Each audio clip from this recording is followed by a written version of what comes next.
വിശുദ്ധ യോഹന്നാൻ എഴുതിയ സുവിശേഷം അധ്യായം 11 45 മുതൽ 57 ഉൾപ്പെടെയുള്ള വാക്യങ്ങൾ. യേശുവിനെ വധിക്കാൻ ആലോചന. മറിയത്തിന്റെ അടുക്കൽ വന്നിരുന്ന യഹൂദരിൽ വളരെ പേർ അവൻ പ്രവർത്തിച്ചത് കണ്ട് അവനിൽ വിശ്വസിച്ചു. എന്നാൽ അവരിൽ ചിലർ ചെന്ന് യേശു പ്രവർത്തിച്ച കാര്യങ്ങൾ ഫരിസേയരോട് പറഞ്ഞു. അപ്പോൾ പുരോഹിത പ്രമുഖന്മാരും ഫരിസേയരും ആലോചനാ സംഘം വിളിച്ചുകൂട്ടി പറഞ്ഞു, നാം എന്താണ് ചെയ്യേണ്ടത്? ഈ മനുഷ്യൻ വളരെയധികം അടയാളങ്ങൾ പ്രവർത്തിക്കുന്നല്ലോ. അവനെ നാം ഇങ്ങനെ വിട്ടാൽ എല്ലാവരും അവനിൽ വിശ്വസിക്കും. അപ്പോൾ റോമക്കാർ വന്ന് നമ്മുടെ വിശുദ്ധ സ്ഥലത്തെയും ജനത്തെയും നശിപ്പിക്കും.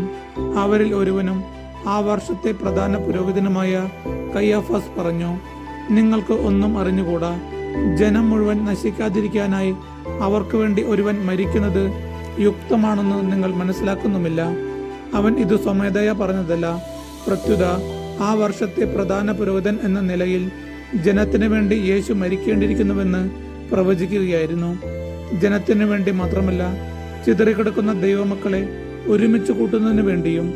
അന്നു മുതൽ അവനെ വധിക്കാൻ അവർ ആലോചിച്ചു കൊണ്ടിരുന്നു.